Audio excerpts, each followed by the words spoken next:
Signor Irene Victor Massimino, welcome to Armenia and thank you for accepting our request for this interview.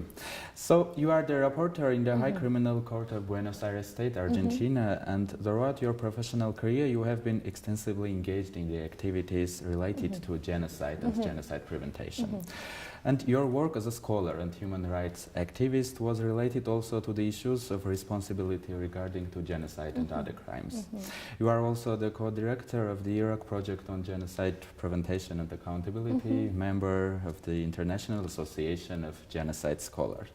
So let's start our interview with the traditional question about your work as a rapporteur in the High Criminal Court of Buenos Aires. Is it related anyhow to genocide prevention and accountability? No. Well, thank you very much for having me here.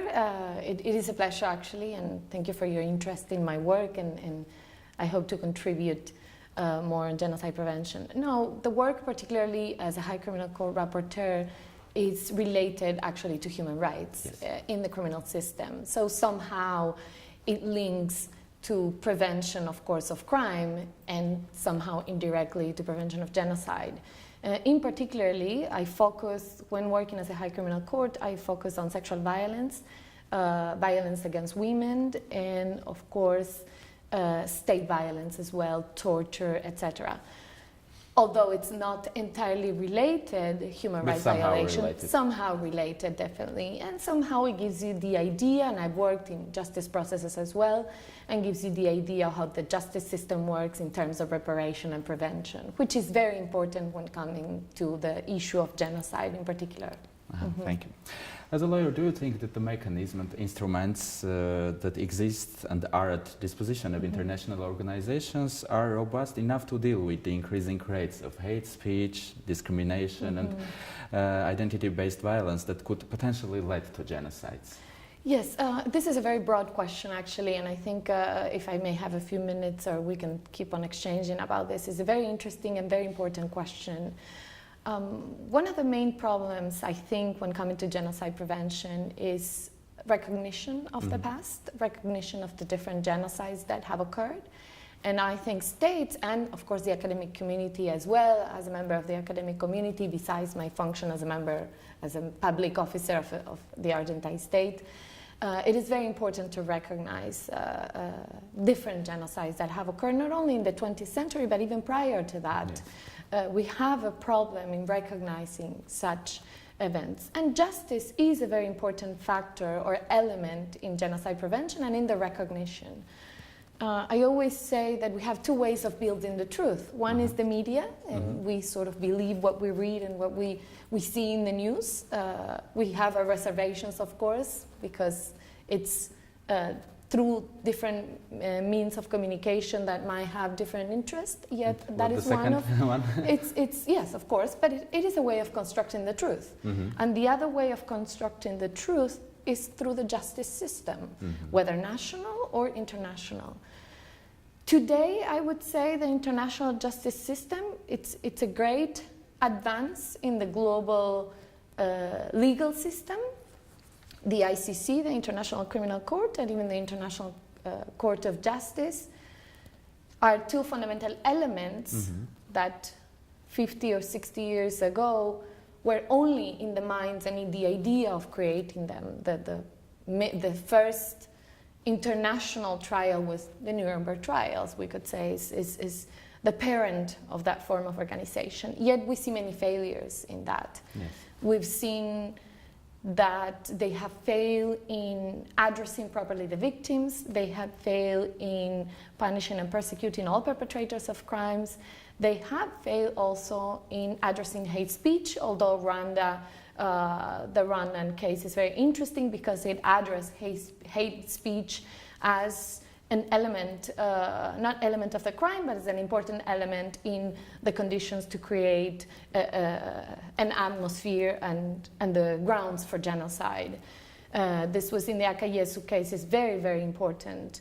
Yet it's not well developed, the laws of hate speech and in this particular Especially in this century of internet and social media, yes? Especially in the century of that, true, where also anonymity, people become anonymous, they can have fake identities and use internet to provoke hate speech, and we see it every day, unfortunately. I think it is important in the international legal system to have laws that clearly address the issue of hate speech, but also national systems have great importance in this. I come from the experience that national justice systems have addressed genocide greatly in many regions. Guatemala is one of them. Colombia is addressing genocide of the Patriotic Union, a political party. Argentina's civic and military dictatorship, which committed gross human rights violations, is carrying national justice system, which some of them considered that violence genocide, some others consider that violence crimes against humanity, but is creating reparation and prevention for the victims, and also the civil societies addressing the importance of hate speech, because we continue to have it today in our present scenarios, against different groups, not only the four considered in the Genocide Convention, but different minorities within our societies. And those minorities are what create our society so beautiful, actually. Yes. So we need diversity, exactly. We need that diversity.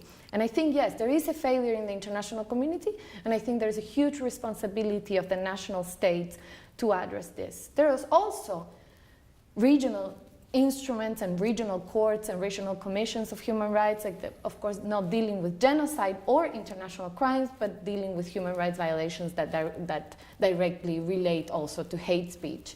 So I think there is a need for more networking on this in the global scenario, the regional scenario, and within the national system, definitely, because it's a very important element when it comes to genocide and to genocide prevention. So the creating of this mechanism and instruments is ongoing process, yes, we can say?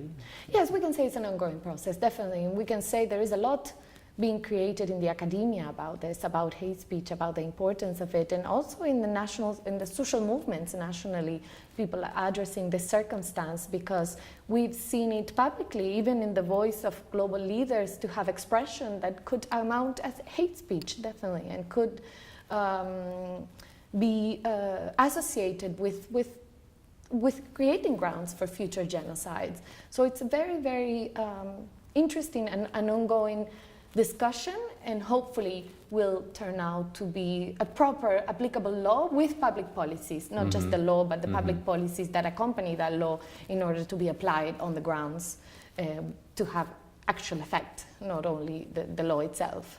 Okay.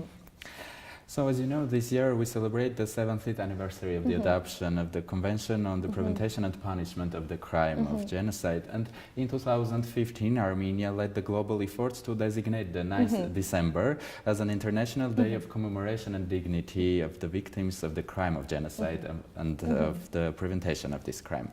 What else should be done globally and locally to raise the awareness about the gravity and irreversibility of genocide? Well, I think I'm very grateful to the Armenian government for organizing this global forum. I didn't come the first year. I was here in 2015, in that year of the 100th anniversary, to commemorate the victims and ask for that recognition. And I think it's very symbolic that Armenia, a very clear case of genocide, unrecognized majorly. I come from a country that has. Argentina has recognized the Armenian genocide in its three powers: judiciary, in the legislative power with the law, and the executive power as well. So we are grateful for this.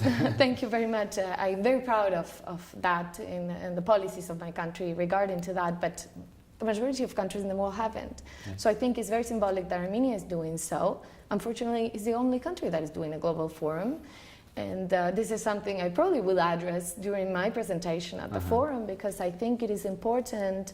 That is also, as I mentioned before, is a network of scholars and a network to work against hate speech. There's also a need to work on genocide prevention mechanisms, not only nationally, but internationally, and having global forum, especially this one that is dedicated to education, an essential tool for genocide prevention, needs to be a consequence of work of the networking of states as well. I always believe that a genocide, although we have the idea of the individual responsibility of a person for the crime of genocide, the state has a huge obligation as well, and the International Court of Justice has said that states, of course, can commit genocide, and if it doesn't actually perpetrate the genocide, it omits to do, it probably doesn't do if a genocide is being committed in the state. So it has responsibility always, the state, or for aiding, obeying, or different situations, members and officers of the state can be a part of genocide. Therefore, I hope that the Global Forum, which is an extraordinary step in genocide prevention and creating awareness related to many aspects, just as education this year and prevention, I hope other states are able to follow the steps of Armenia and fulfill similar global forums or reproduce this global forum in different regions in the world. Unfortunately, although there is a lot of genocide education in many countries internally, I see that lack of connection and that lack of giving an actual state or high-level importance to genocide prevention. And so I do believe this is an extraordinary mechanism.